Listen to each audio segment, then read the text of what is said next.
You are now listening to Tribbles and Ecstasy, a production of Holosuite Media. Tune in to our live show every Friday at 7 p.m. Eastern Standard Time.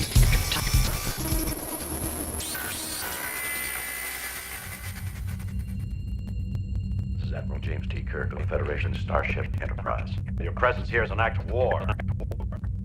You have 2 minutes to surrender your crew and your vessel, or we will destroy you. Admiral Kirk, this is your opponent speaking. Do not lecture me on treaty violations, as this broadcast is intended for mature audiences. In the following podcast, there will be thoughts and opinions expressed that in no way reflect your federation, this station, website, or affiliated party. Who is this? How dare you? Who I am is not important. Listener discretion is. Klingon best.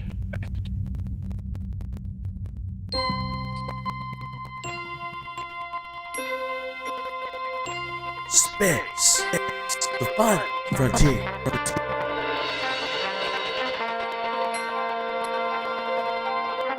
These are the voyages of the Starship Tribbles. Her ongoing mission to explore strange new worlds, to seek out new content and new stuff. To follow the girl where no podcast has come forth. Another night of Tribbles and Ecstasy.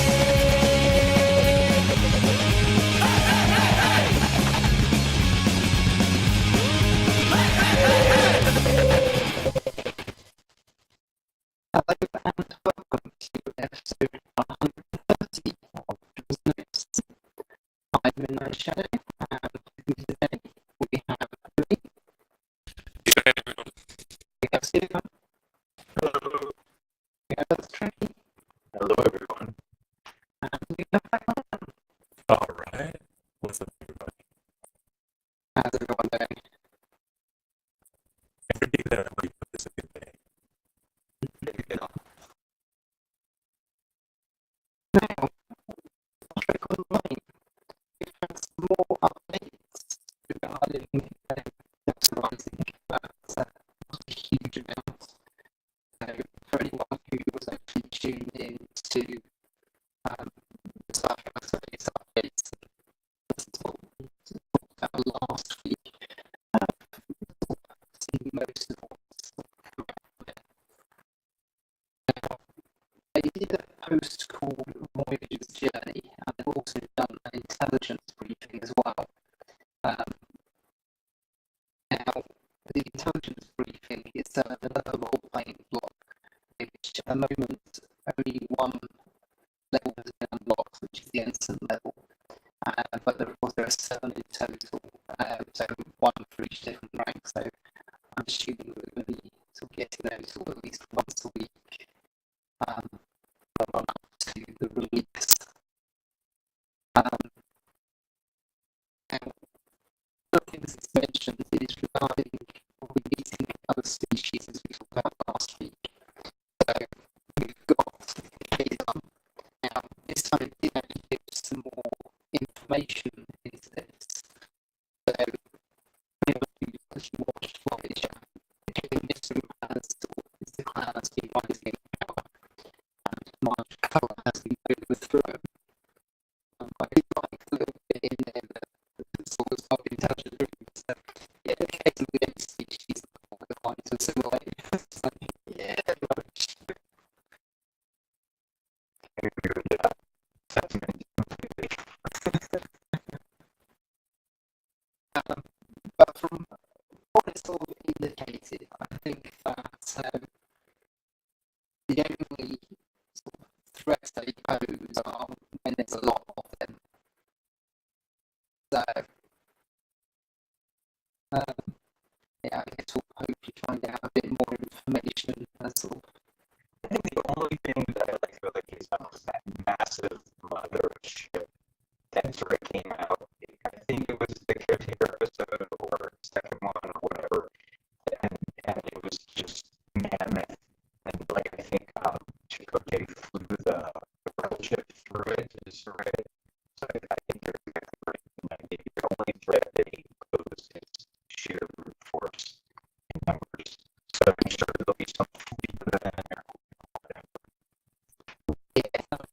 ships that weren't even there because they were also very cool that they did through.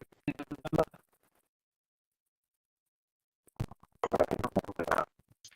Oh,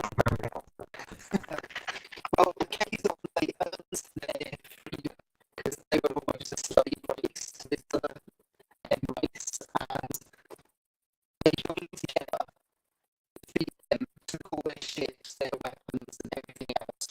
So everything that is beyond their ability, and then they go back to being their own clans and fighting against each other, trying to get sort of more technology.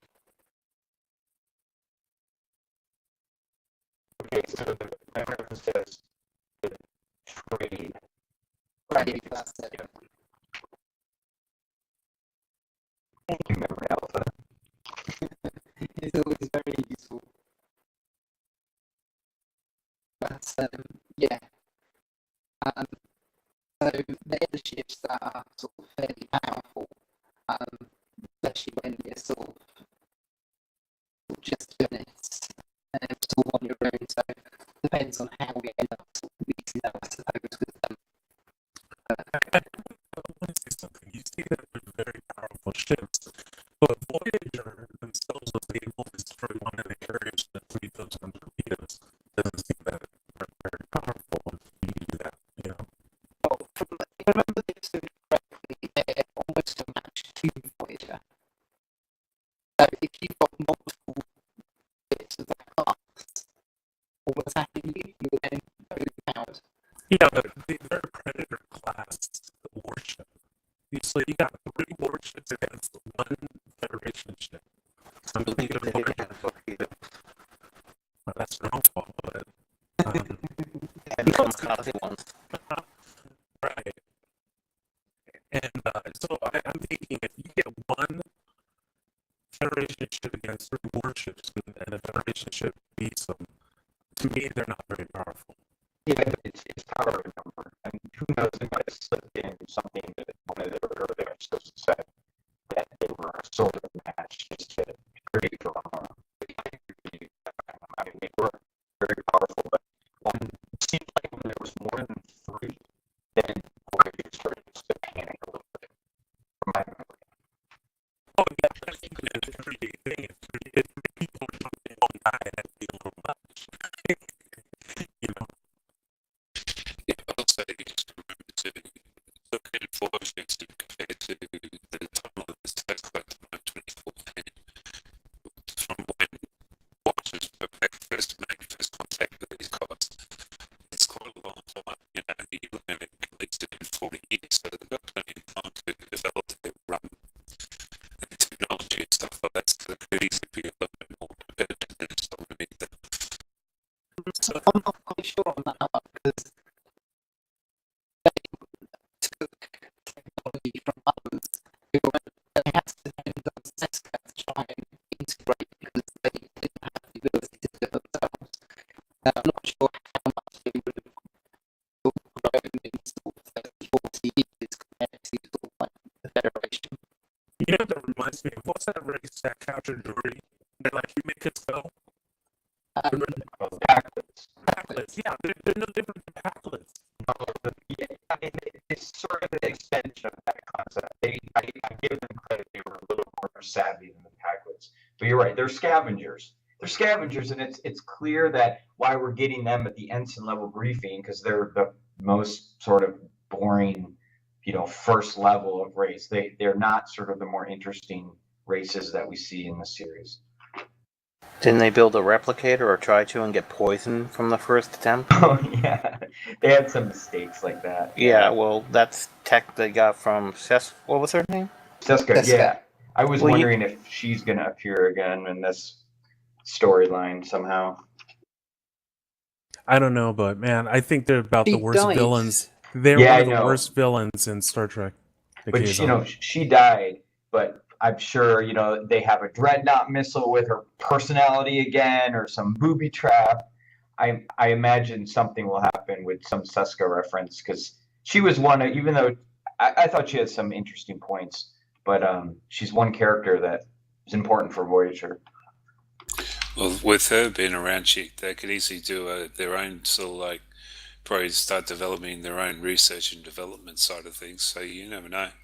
We're just going to have to wait and find out and see what the storyline is Yeah, being and created whatever from. happens, whatever happened to Seska's baby?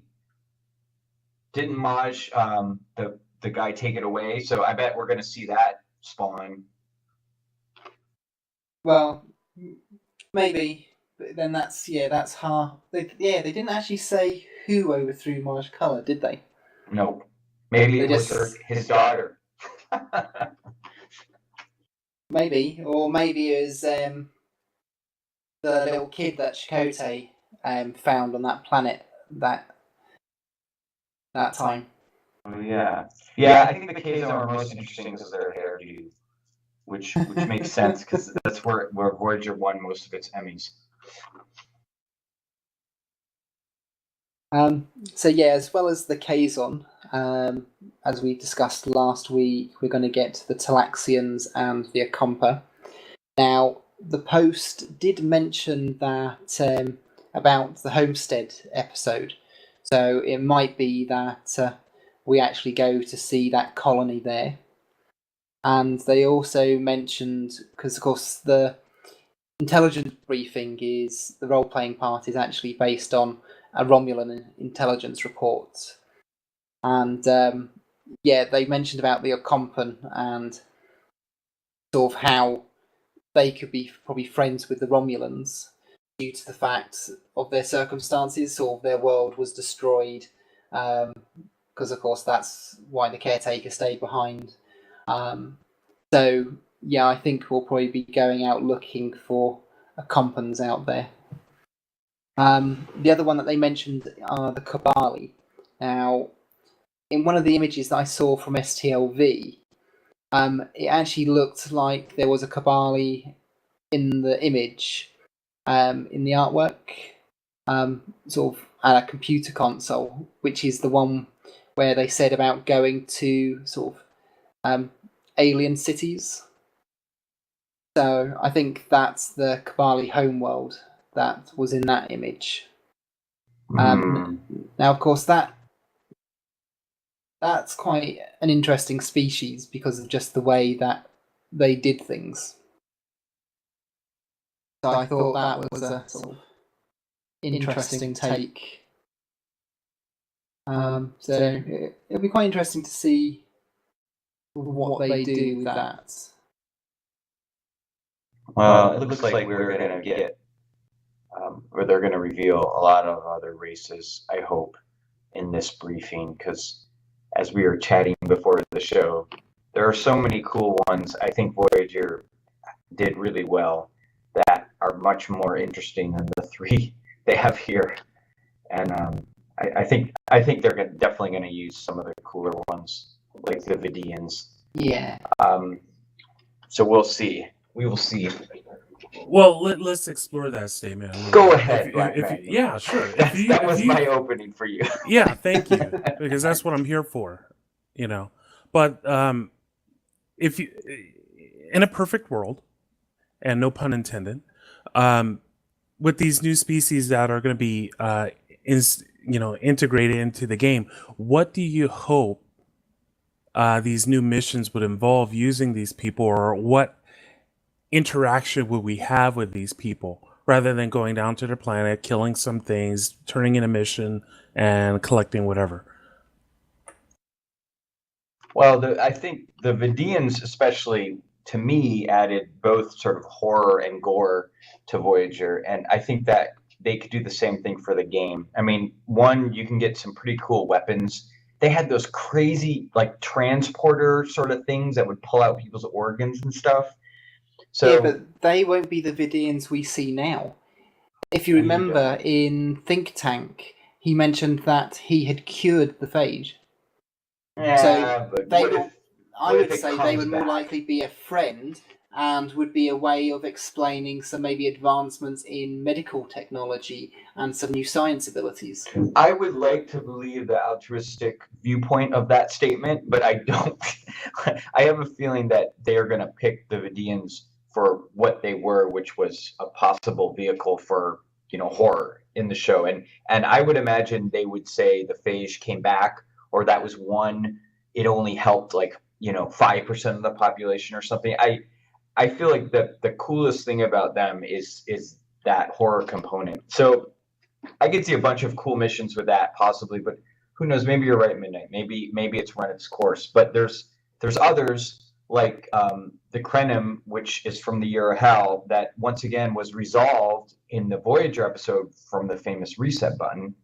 But they also, because they have the time ship, could present a really cool mission where there's events that disrupt time or change timelines that you have to stop or prevent or you're exposed to. That could be really awesome. Well, the interesting thing about mentioning the Krenim is, though in the episode it did hit the big reset button, now of course in the alternate timeline after that happened, he went and stopped to spend time with his wife and family, but there's no reason to suggest that he then didn't later continue his work.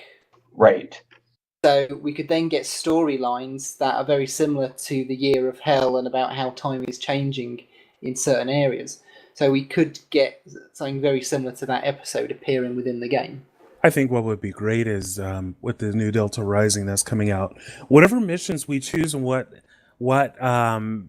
options we decide on affect us and our rating with as far as with different species, whether they're friendly or whether they're not. And then we get to take that mission where if we don't like how it turned out, we can hit the reset button and start it over.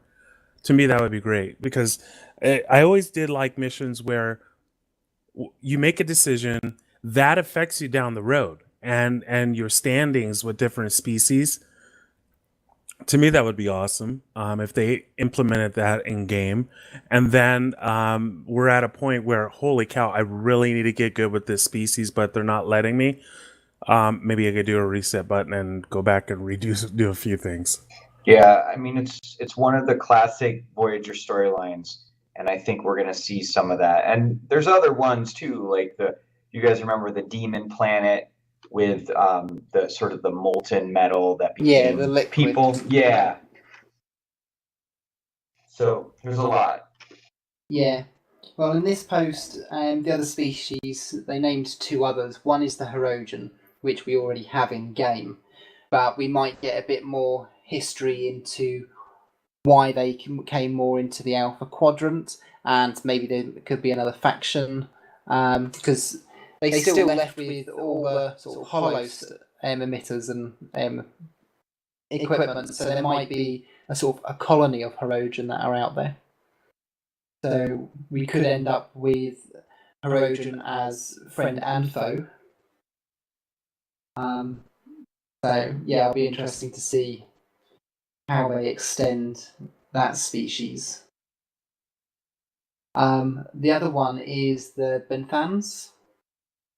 Now, this is the species that had they appeared in Vis-a-Vis, where basically Tom's body's hijacked by that thief that stole the experimental coaxial warp drive.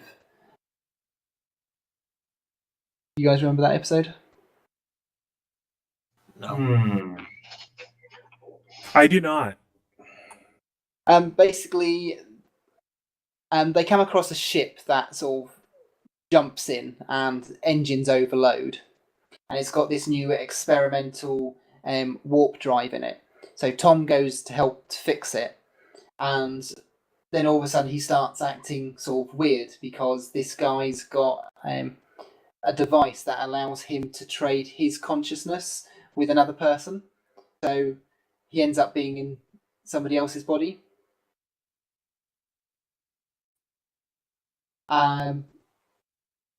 So yeah, basically they end up sort of tracking back a certain amount of people, but of course they then come across the Benthans who were after him for the experimental ship that he stole at that point because he jumped into someone's body who was a test pilot. Yep. Yeah. Now I remember it. And they did mention that in the release. Yeah. And one of the things they said was they were going to go and find all the other people that he switched bodies with. And but what they've said in this release is that the Bentham Guard have actually expanded their range because they're trying to bring law and order to sort of this dangerous area of space. So it almost sounds like it's a mini sort of federation that they might be trying to do, or it could just be this area is actually their own species. They haven't yet sort of expanded on that. I wonder if they got that from Jeremy Bentham, who is a British philosopher, a jurist, and a social reformer, and he was regarded as the founder of modern utilitarianism. Someone's doing Google searching. I'm not on Google. I'm just saying, read books, people. Read books. Oh, God. Or Google. Or Well, Wikipedia. you never know. Yeah, I mean, who knows how they choose the names, but I agree, Midnight. That could be an interesting. I mean, that just brings up the point. It's been 32 years, as Woody said, almost 40 years. Who knows what's happened, and who maybe these Bentham and others have formed like a mini alliance or a mini federation, or there's huge changes in the power structure. So I guess it's what I'm happy about is you get to revisit Voyager and hopefully sort of all the good bits that we remember or think were great episodes will sort of rise to the surface. And it seems like so far that there's a lot of material they can use.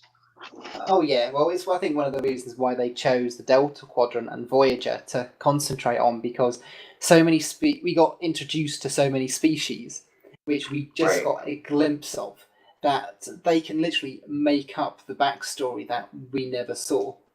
And one of the things that they've mentioned is about liberated Borg. Do you remember the episode Unity where Chakotay crash lands on a planet and basically it's full of 80,000 former drones? Yes, yeah. Well, yeah, we're going to be meeting the cooperative because basically the area that we're looking at in this expansion is actually the Necrit Expanse, which is where the Unity episode was based, all the way to the Alpha Quadrant. So, though we talked about the Okompa, I don't think we're going to be going back to the Okompan homeworld just yet, but they did mention about Okompan sort of wanting to sort of head out into space and to investigate a bit like Kes did. So yeah, I'm sure we'll see some of them around.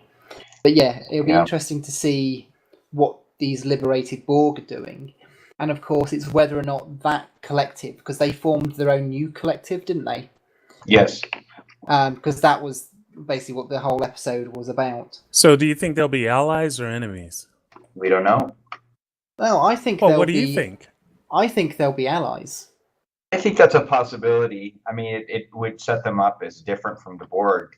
But who knows? I mean, they could have some Voyager or the Federation could have caused something we don't even know about that causes them to not like us. So interesting. Sorry, go on, finish. Oh, that was it. Okay.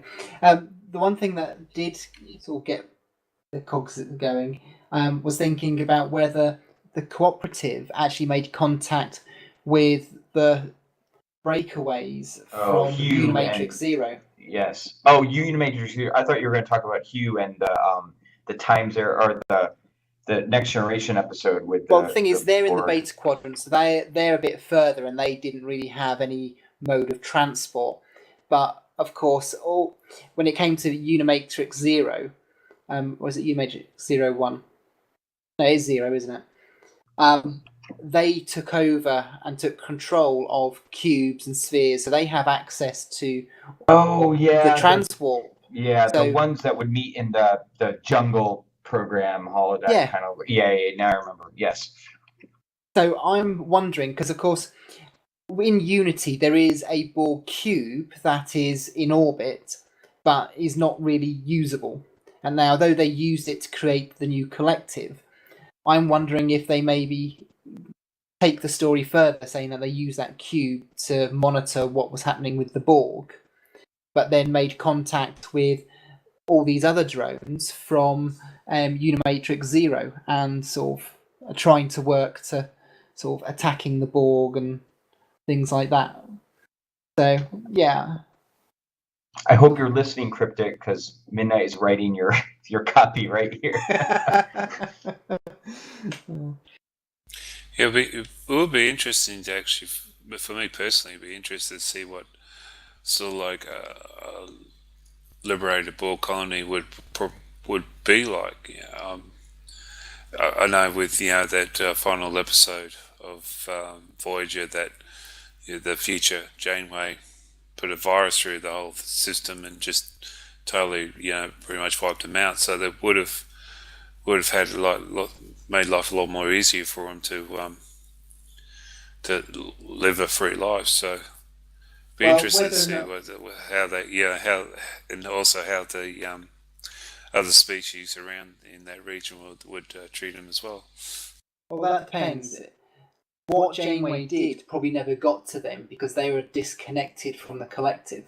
Yeah, that's what I mean. It's sort of like living on the freedom and sort of like not knowing that they not hunted down by the Borg to rejoin the collective or anything like that. Okay, and so also, you're talking about their freedom as in a collective. Yep.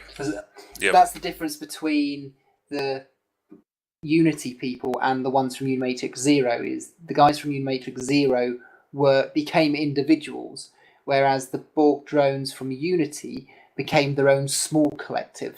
Right. And see, what I'm hoping, and I would love, is that this small collective of 80 or what was it, 80,000 or 800,000? I don't know. 80,000. 80,000. I would love for them to continue as the Borg as they originally were. They were still assimilating worlds and they got stronger, bigger, and they are now the new force to be reckoned with because we already know how to dispatch the current Borg. So I would love for them to be the new enemy, and they're just extremely powerful and everyone's scared of them. I would love the Borg to be the new Bonnikins of Star Trek Online.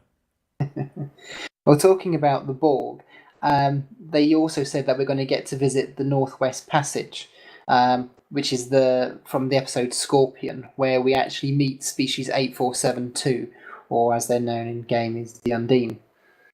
So I'm wondering if this will sort of give way to more of the backstory with the Undine and how they've been sort of basically made a fool of, haven't they, by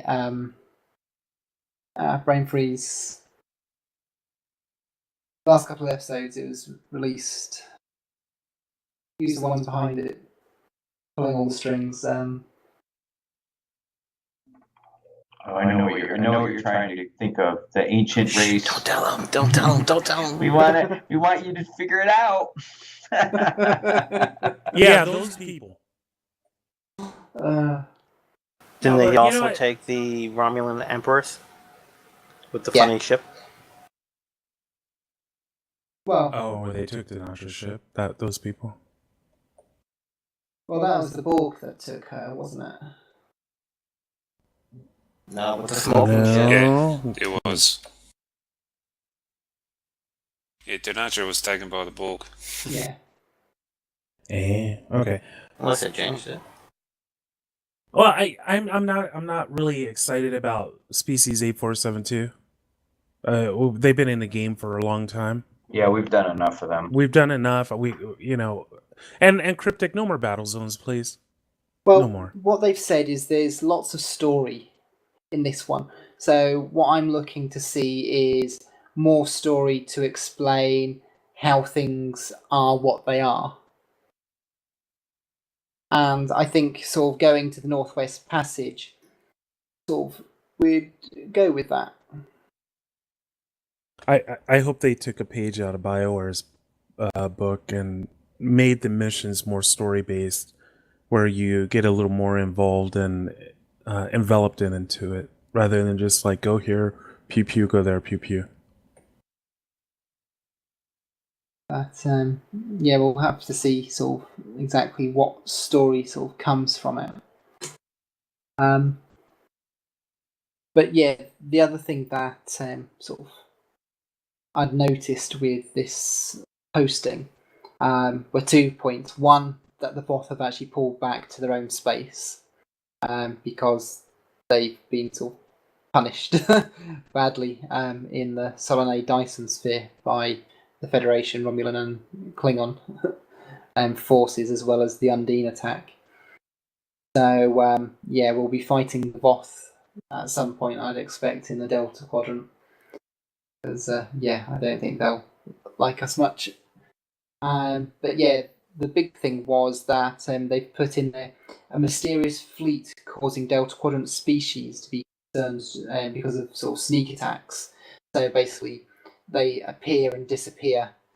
And yeah, it will be interesting to see how that one unfolds. It's going to be the Vadoir. I know it.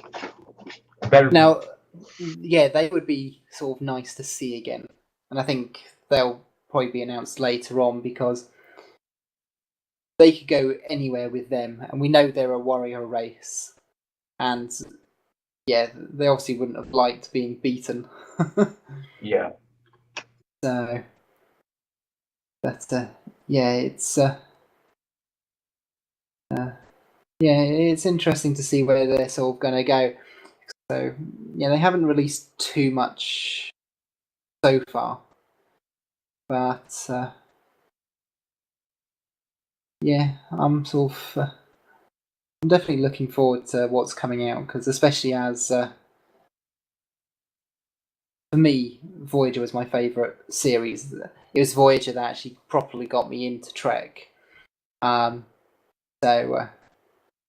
definitely sort of looking forward to sort of what they're actually releasing. And I think, unlike with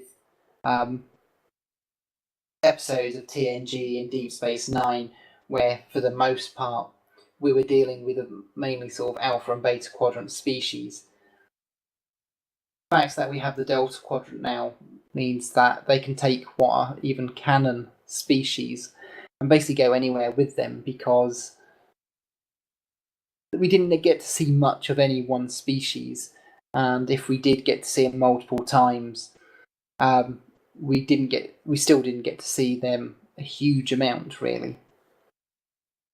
So I think it just gives them a lot to play with. I hope that the Voyager episodes were just a outline of what they can use and put into the game, and then they expounded on that and just made a whole new world, not something we've already seen on TV, you know? And it'd be great to have some of those missions that we can redo, they could just put into the game that what we saw on the episodes as well. And where some of these missions introduce us to the species, and then we could talk to them and determine if they're friend or foe, and then go from there. So I'm hoping that there are good things to come. I'm more interested in the ships that are going to be coming out, but right now we're talking about this species, but we'll see what happens. Yeah, that's interesting to see where they go. Now, we've also had some other little tidbits as well from Cryptic regarding some sort of just some social news, really. The June screenshot winner has finally been announced. So from speaking with Captain Smirk and that, he's just been sort of busy with things like STLV and all sorts of other things.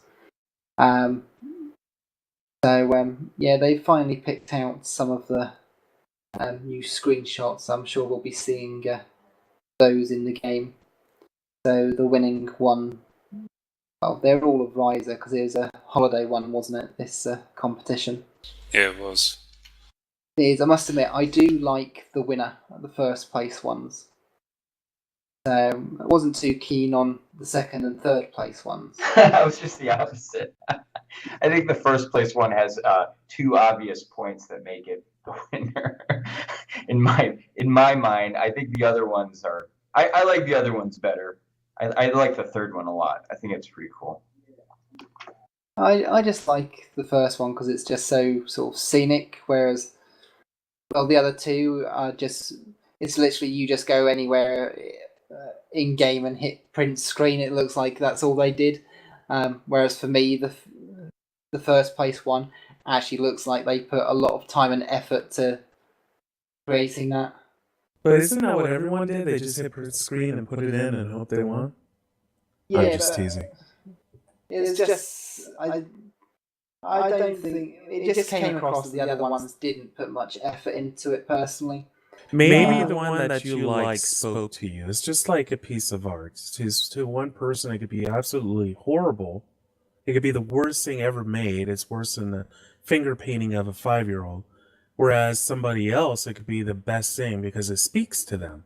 So maybe that's the connection you have with it. Yeah, well, the thing is, I even preferred the little banner at the top of the page than I did sort of second and third place. I just think the first one has a lot of cleavage, which made it to the top. It's covered by a leaf. But look, we just got an update from Woody about July winners just announced. July isn't it August? Yeah, but weren't we just looking at June ones? Yeah. So now we have July, which I like the. Well, let me see. I haven't seen them yet. My browser is loading. Very slowly. These are definitely summer is now over, and then we're back to space. Woody, was it you who said you were going to participate in one of these screenshots? Yeah, I participated in June's Riser one, but obviously don't even get a mention, so obviously it wasn't what they were looking for. Aw, so you're a loser. Oh, that's so mean.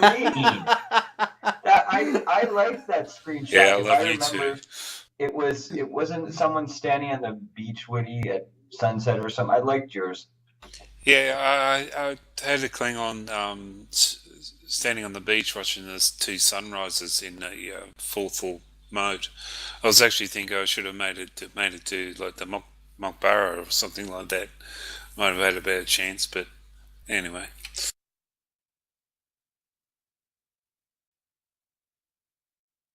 My browser's still trying to load July screenshots serious? for some reason. You can't get the photos to show.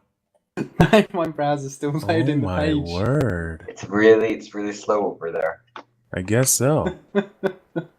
We can summarize them for you. Third place looks like your typical. Well, no, this is a different variation on the Constitution refit. Yeah, I've got it up now. Majestic starships.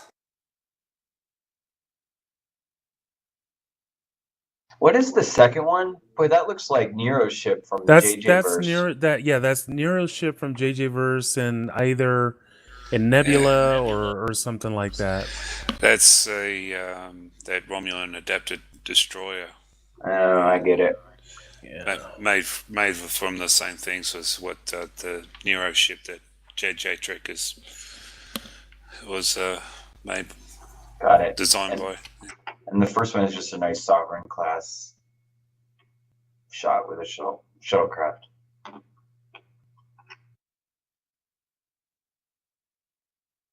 Pretty. Browser.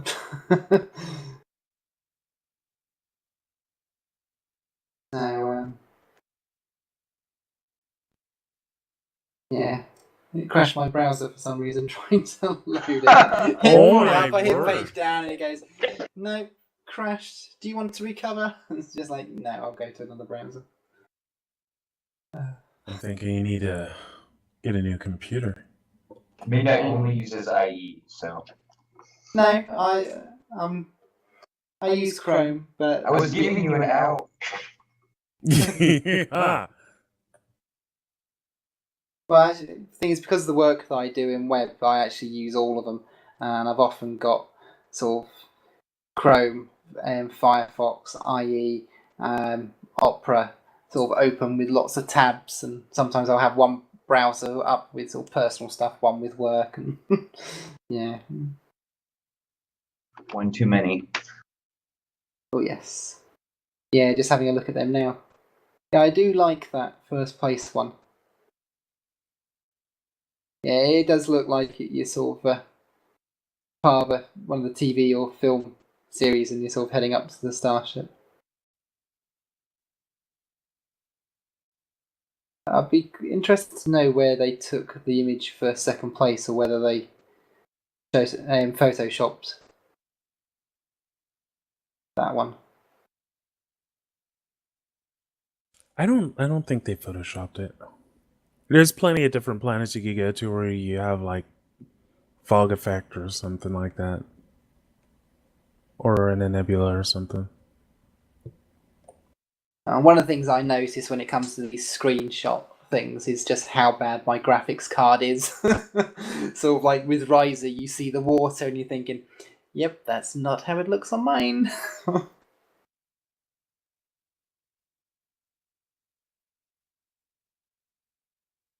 But yeah, the links to both of those for anyone listening who would like to take a look will be in the show notes. Now, they've also announced the Foundry Challenge winner for Foundry Challenge number 9, which was the Mirror of Romulus challenge. And the winner is Mirror Nova by Afalcona. Yeah, I'm not sure how they say that one. So it's a Federation mission for A Falconer. A Falconer? Yeah? Yeah. Thank you. I had to couldn't say reach to you, my I'm button sorry. fast. I heard what he was saying, but I'm like, oh my word. So yeah, I see it now. I see it now. Is it Alfalfa Coner? Alfalfa Coner. In the words of Homer J. Simpson, don't! Yeah, I actually watched the live stream of this. I only caught the back end of that, but yeah, it was that pretty was good. It was pretty good. I was trying to, put in the word of the day to get the prizes, but I never get picked. Cryptic hates me. But I never get picked. I really wanted to win one of those red matter capacitors. Oh, you and me both. I need one. I need one for the game. Oh my word! You know what I'm doing is I'm going out to like GameStops and I know they don't have them there, but every Target I go to or every Walmart I go to, I dig in their boxes of video games to see if there may perchance be a collector's edition, so I could get that freaking thing. Well, the thing is, of course, when I joined sort of just over a year after it launched, of course, that's when everybody sort of said it was the content drought. But for me, it was all new content because I hadn't played it. And of course, it was all because they were going into contract negotiations with PWE. So, of course, at that point, they'd already stopped sort of getting them sort of extra copies stocked in shops at that time anyway. But yeah, I tried getting a copy and it's just like hundreds of pounds. It's like, yeah, I want it, but yeah, I'm not going to spend that. Yeah, I'm not going to spend that much money just to get that item. So yeah, I was very happy when they go, yeah, we're going to give away red mana capacitors.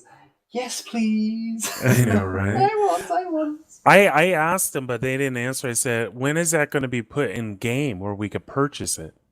But they never responded to me. Yeah, well, I suppose they've got to check all the legal stuff about that because it depends on the contract that they signed with. It would be with the Paramount because it's in the movie. Right? No, I meant in regards to the right. Basically, when they do a deal like that with a giveaway for sort of like a box set, a special collector's item with this item in, it's usually they've signed a contract to sort of give that to just sort of was one of the places that you said in America was like GameStop or Target or something. So sometimes they will have specific contracts with this group of people that it will only be given out as part of this, and it could be that lapses after so many years, or all sorts of other criteria in a contract. So, maybe it might be something we'll get one day. The fact that they're now giving it as a giveaway might mean that it's sort of reached that point. But yeah, it would be nice to actually have it in the C-store, because I think a lot of people will be snapping that one up. Oh yeah, they would. That's a good revenue generating item for Cryptic, is to put that in the C-store. I would love to see the stats on the C-store revenue generation, what sells more than anything, and what they're making money off of. Because I don't know. Boxes. I'm not compelled to buy any of that stuff. Honestly, like you can say crap. It's okay. It's I not a never curse know word. when Xander's gonna swoop in and beat me. But I feel like I'll do the costumes, and I have done that. I just had stuff stored up from my lifetime membership, so I'll buy those. But like I have lockboxes sitting around, and I'm like, I can't be bothered. I don't know. Yeah, I know in the past Cryptic has said bridges and costumes don't make money. No. But I know for a fact that lockboxes is where they're making all their money. And well, they make a lot of money from the ships. It's one of the reasons why we get so many ships come out more than anything else. But people open up a lot of lockboxes. You know, when you think of it, 20 boxes is over $20 to open. So, and people are opening, I don't know, a plethora of them just to get the new ships, or items, or consoles, or whatever, you know. Yeah, no, it makes sense. Yeah. So, So who's played this thing? Who's played this Mirror Nova? I've been so busy with work recently. I just haven't had the chance. I've literally, these last few weeks, I've been going in and doffing up. And when I have been in, I've done a few of the PvE queues. I haven't had a chance to unfortunately play any Foundry for a while now. But hopefully, sort of, when September goes and projects out the way, I'm going to have a bit more time to properly play and to do more sort of missions. So Woody, do you know anything about these people or these Foundry missions? Not in a big way. I don't really. Well, the Foundry challenge doesn't really interest me at all. So I don't participate or review these particular missions at all, or play them. So I'm just been getting in, just finding the ones that are like buried and just I know you like to avoid sort of the spotlight ones because you want to give attention to people that are not getting attention. I think that's cool, but I'm really interested in this mirror plotline.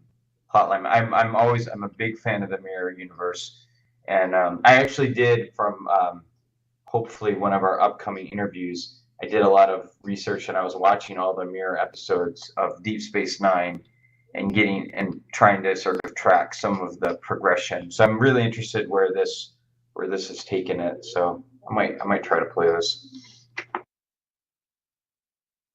Now we've got a couple of things on this weekend, so anybody listening live might be able to make use of it, and depending on how quickly I get it posted as well. First thing is 20% off costumes. So that's running until 10 a.m. Pacific time on Monday 18th of August. And we've also got the Junior Officer Appreciation Weekend, which again is running to the same time, which is again 18th of August, 10 a.m. Pacific. Now, the Appreciation Weekend, that will give you a 50% increase on all your commendation XP that you earn with your DOF assignments.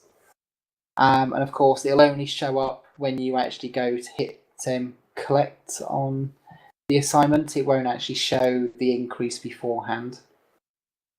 You can get a free special purple duty officer. So that's the Exo Comp for Starfleet and their Romulan allies, and it's the Riemann duty officer for the KDF officers. if you've already claimed those beforehand, you can't collect them again. So you're limited to just one per character. Duty officer packs that are opened during this event will receive a free green quality or better duty officer inside it. Oh, I should have waited. I just opened one yesterday. Damn it. Oh no, well, it's been going since Thursday, so... I didn't get it. I didn't get my free purple quality duty officer. Well, no, it's a free additional green or better. So you would have got an additional green, blue, or purple. Oh, I'm reading the show notes which say free special purple quality duty officer. Yeah, that's the exo comp or the Riemann duty officer. Oh, yeah. That you collect from the academies. Oh, okay. So if you've already done these events before, so you should have already got those. Sure. Am I the only person with the immature thoughts whenever somebody says duty? Yes, you are. Okay, just wondering. I have not done this stuff, so I've just been recently obsessed with purple duty officers. I don't know why. Not thank you, Black Magnum. Now I can think of as purple duty. I still want to do the Peter Griffin laugh right now. Every time someone says duty, I'm like. Anyways, yes, I'm obsessed with the purple ones because I don't have any purple ones. The purple what? Don't. You know what I mean? No, I don't. Doffs. That's right. Doffs. Purple doffs. Well, one of the new things they've done with the Appreciation Weekend is they've now added the particle scanning event to it. So each time you do the event, you can actually get a better quality doff that you can claim for the more particles that you get. So yeah, people who would like less pew and want to run around doing things. Less pew and more scan. Yeah. Every now and then you get a hologram that you can shoot. Oh, I remember those. Yes. So yeah. Now we've had some release notes on Thursday. Now there's quite a few different bits and bobs that have been changed, but the things that I've sort of highlighted is that all Mark reward packs, they will now unpack when you pick them up. They now cannot be stacked in the inventory, but it currently doesn't apply to the mark boxes where you have the choice of marks. I guess they're obviously wanting to stop people like me who are hoarding all the little boxes until the bonus weekend for marks, which I think is in a couple of weeks, before opening them all and getting bonus XP for them. So yeah, I guess that's what they're trying to do. Now the fact that it doesn't work for the multiple choice of mark boxes means they probably haven't just sorted out a solution for that properly yet, but based on this change, I probably expect that they're going to sort of implement something probably soon to stop it. So yeah, they might be trying to do that before the next Mark weekend. They said that the negative time issue on the DOF assignments has now been fixed. Well, it's sort of fixed. I log in and it takes several minutes for all my assignments to finally register that they have actually completed. So yeah, I've got the same problem too. Yeah, I assume that's just how it was. That's a bug they're fixing with this. Or trying to. Yeah, it's something that's happened since the release of 9.5 with the R&D capabilities. Since then, or at least a couple of weeks after, this bug got introduced, and yeah, literally, I open up Stow, I load up the officer tab, and it will say like 1 completed, and it's just like, okay, I did these 22 hours ago, and I know all but maybe 1 is complete, But yeah, I've just got to wait for it to finally catch up on itself and go, yep, you now have 22 that you can actually sort of collect. And it's the same with the R&D stuff. They're on 20-hour cooldowns. I can come in, say, 22 hours later, and it'll be stuck on finishing for ages. So it's just like, okay, well, load it up, bring up the screen, and then, I'll walk away and go make myself another cup of tea or something. It takes a little while, but they pop through. But I feel so bored with the R&D. I feel like I'm doing the same thing, which is I'm getting that 22-hour, that 6,000 XP for everything. That's all I do. I just pump those up and then I close it and I wait till the next day. Well, if you had a purple DOF, you might be able to get an extra 1,000. As you don't have purple DOFs. No, I don't. Well, I mean, but even if I get an extra 1,000, so what am I going to do when I finally get up to that level? Then I'm on level items. 11, and oh my God. It's just to get me to complete that level. I'm looking already at another sort of 10 days. Ugh. Yeah, I don't know. I feel like I'm going to get high on this, and then I'm going to get to finally be able to craftable or ultraviolet quality, and then realize, oh, I don't have the 7,000 items I need from the lock boxes or whatever to actually make stuff. So we'll see. Well, stuff that you need for the crafting isn't in a lockbox. You can get them from just playing any of the missions. I think I luckily had a lot of stuff like everyone on here has already whined about that I had to convert. Lucky I did it after the sliders, so I don't know. Maybe there'll be something I need. I don't know. Also, you can get R&D stuff from the DOF mission down at the academy, where you can pick up personal officers. I mean, you got the general requisition and tactical engineering, civilian science. There's also no one there for R&D, so it costs you 1,000 dilithium, and it takes 2 days, like all the rest of them do. But yeah, there's another option of getting those components and samples you need. Yeah, I know. It's just more work. I don't know. We'll see. I will see how motivated I am. I know it's stupid, but I've been waiting forever to finally bump up my diplomacy rating. It's taken me forever to get to, like, I think I'm going to be level, is it 3 or 4? I can't remember. So I can get one more trans warp. Yeah, well, what I did for that one is I literally just stayed in the Sol system, and I went from the academy to ESD to Sol base and just outside Sol, and between those 4, you get quite a lot of diplomatic missions. So I used to just log in and just run off all the diplomatic ones I could find from there. Yeah, I agree. There's plenty over in the Cardassian space too. Yeah.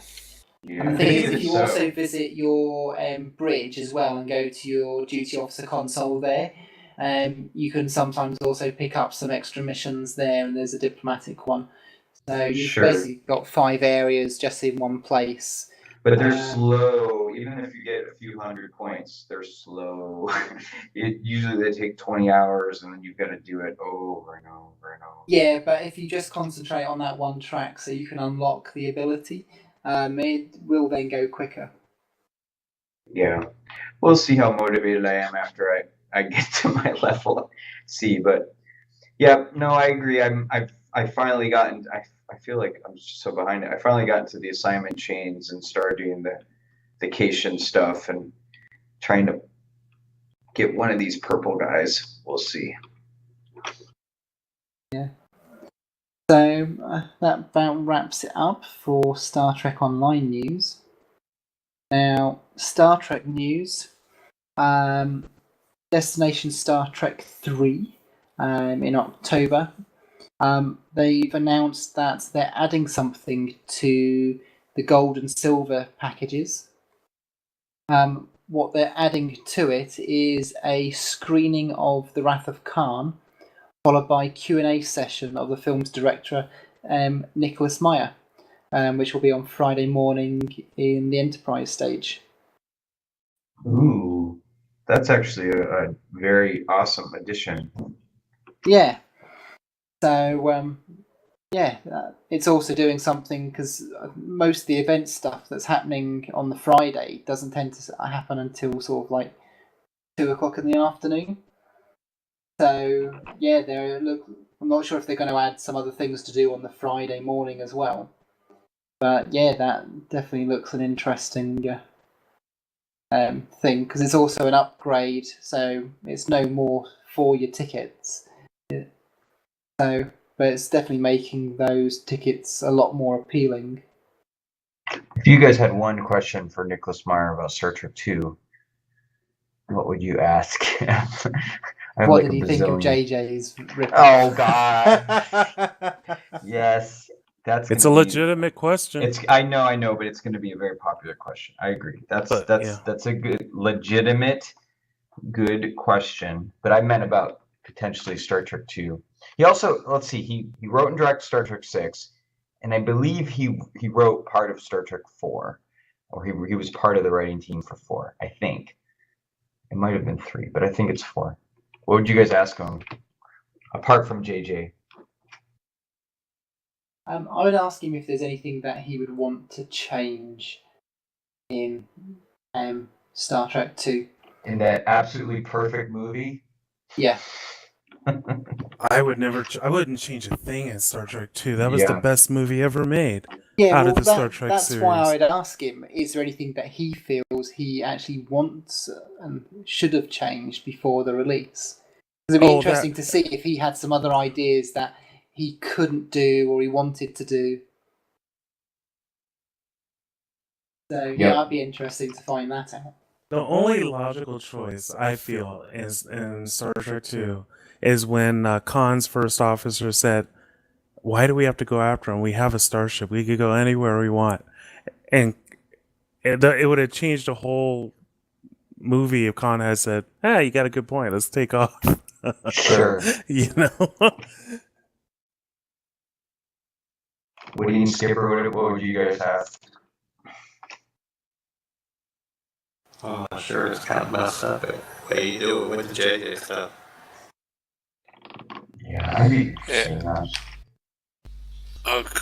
Quite honestly, with Rafa Khan, but I wouldn't touch it at all. That's pretty awesome. I think I would ask him because there was a while where they weren't sure if they're going to get Ricardo Montalban. If they didn't get him, could they have recasted? Like, would now in retrospect, like if there was a possibility, if there was someone that could play him, who they would get? Because for a while they weren't sure he was going to sign on. Martin Sheen, of course. Martin Sheen, right? I totally forgot that. Because I think that's when. Oh, go ahead, Woody. Yeah, well, as far as I remember what I read from Wikipedia or Memory Health or something like that, he was able to squeeze it in between doing Fantasy Island. Fantasy Island. So obviously gave him some leverage to work around there. And he wasn't he was. Even though he was the main villain of it all, he never in all the scenes you see it wasn't a very. He didn't sort of take a major part in the movie. So you're right. He did do a very good job of of doing Khan, reliving Khan. But yeah, so it was very well put together. For someone who was like in between jobs. That's actually kind of a famous answer Ricardo Montalban has given when he first read the script. He, like a lot of actors, just read through and looked for his character's name, and he realized he didn't have a lot of lines. And the one thing that sort of convinced him was that even though he didn't have a lot of lines, every other character kept talking about him. So he knew that he was going to be very important. And another sort of odd fact of that movie is because it doesn't seem to be true because of the view screen. Him and William Shatner are never in a scene together. And of course, Yeah, that's true. when he was on the view screen or when he was reading those lines, William Shatner didn't read his lines. Some extra read a line or something that he had to respond to. And I think at one point they were considering adding sort of like one final scene where William Shatner like beamed over to the Reliant at the end or something, or there'd be some fisticuffs or whatever. And I'm so glad they didn't do that. I think it's perfect as is. And it is truly amazing to think that they had no scenes together other than the view screen. Probably the most active person on that particular film would have been Walter Koenig, yeah, because he still he had to be there with Khan and be on one ship and be on another ship and and that thing crawled out of his ear. I want to see that. Into his ear. Oh yeah, I want to see. Remember that when they show it close up, when they're in Regulus and the thing's dripping out of his ear. That was like a giant, 3-foot ear that they had something slide out of. I want to see that prop. I've never seen it, right? To show it like all the details, they had to make it a giant prop. Yeah, I think they got, if I remember correctly, I could be wrong. I think they got that inspiration for that creature from a microscopic creature that exists today. And so they just made it bigger. That and everyone's nightmares. Mm-hmm. Yes. Mm-hmm. Because, it freaks me out how, you hear stories of how a cockroach gets in somebody's ear. I'm like, really? How does that happen? Oh, yeah, that doesn't... The earwigs are just called that for... And because of their wings. Their wings are in the shape of ears. But can you imagine Al Pacino as Khan? Oh, God. That'd be awesome. I just had some sort of bad impressions they've made in my head. Right. Oh, but yeah. I mean, this was a huge thing, and I just wonder what would have happened. I've read things where he and maybe Harv Bennett have both said, "Oh, we never would have happened." But I don't believe them. I believe they would have done it anyways, and they would have recast it. Oh well, that's a great addition to that convention. Definitely. But yeah, no other guests have been announced as of yet. So we shall let people know if we hear anything else. I want to go back on something, and I know we moved on from it, but back on Delta Rising for Star Trek Online. Yeah. And we were talking about the USS Voyager. Does anyone know the timeline? How many years after Janeway and her crew left the Delta Quadrant that is being implemented in game? Yeah, the press release or something said 32 years. Yeah. So to me, that's quite interesting. So I know that when we talk about the different species, we're talking about something that occurred 32 years ago. So hopefully there's gonna be some change, and there'll be something a little more advancement on what we've seen on the TV shows. So hopefully there's a possibility there. Yeah, I mean, I think just like you were saying before, I think that's going to cause them not to just totally repeat episodes. Obviously, there's going to be a lot of differences and a lot of evolution, and hopefully a lot of variables we can't even predict. Definitely. Now we have a spotlight mission. We've got our own Foundry spotlight. Now, it was the Klingon mission from last week that we didn't get time to cover. It's the Rights of Many. Did anybody else, apart from Woody, get a chance to play this at all? I did not. Nope. Yeah. Nope. Okay, well, Woody, do you want to tell people about it and let them know what you thought? Yes, well, since I'm the only one who played it, I certainly will. The mission is called The Rights of the Many by a Sanduku Tupu. Something tells me I didn't say that right, but that's how it's written out basically. It's a KDF mission. I'm going to be going through the next couple of weeks to see if I can find some KDF missions to review.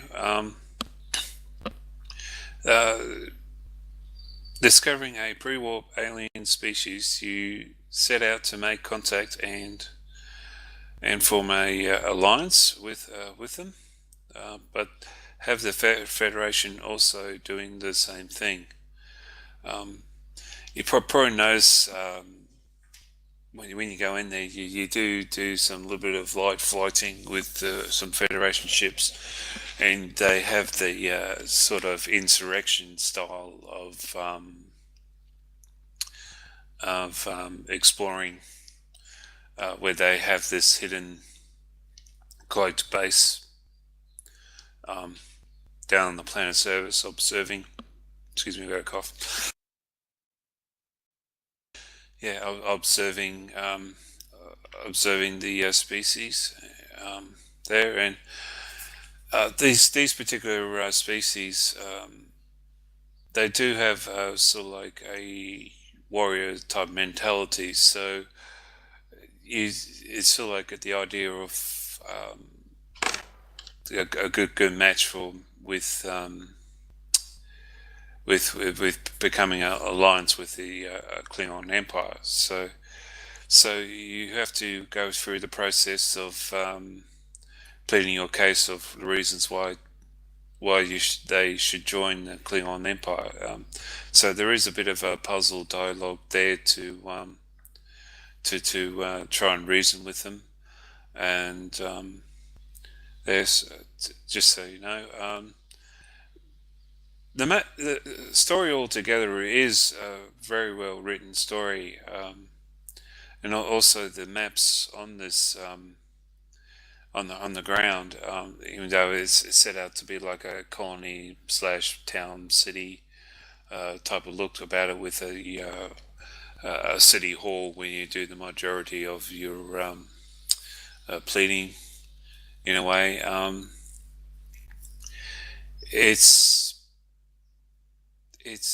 very well put together with the maps. He didn't make it look them look cluttered, if I can use that word. It's very well spread out and nice and evenly spread out. Of course,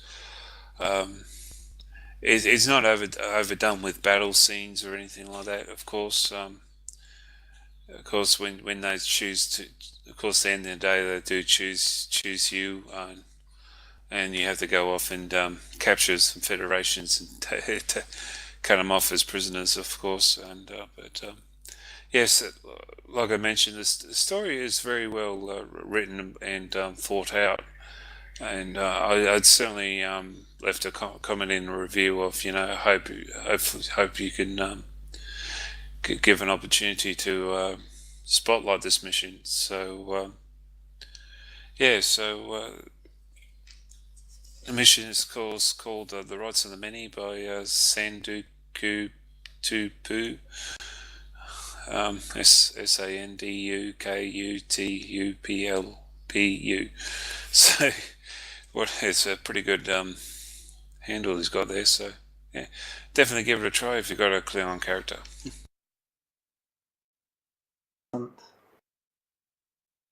So,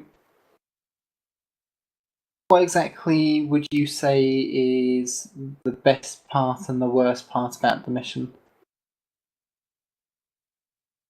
The worst part is the puzzle. It's a bit difficult to try and get it right there. I usually, was probably me personally, I just always seem to have trouble sometimes with the puzzle side of things, but eventually you get there and you have to continue on the mission. But the good part is still I didn't go overboard with fight scenes, basically. So yeah. Alrighty. Well, that wraps up episode 130. So thank you all for joining us, and back here same time next Friday. See you later, everyone. Bye. Later. Bye-bye.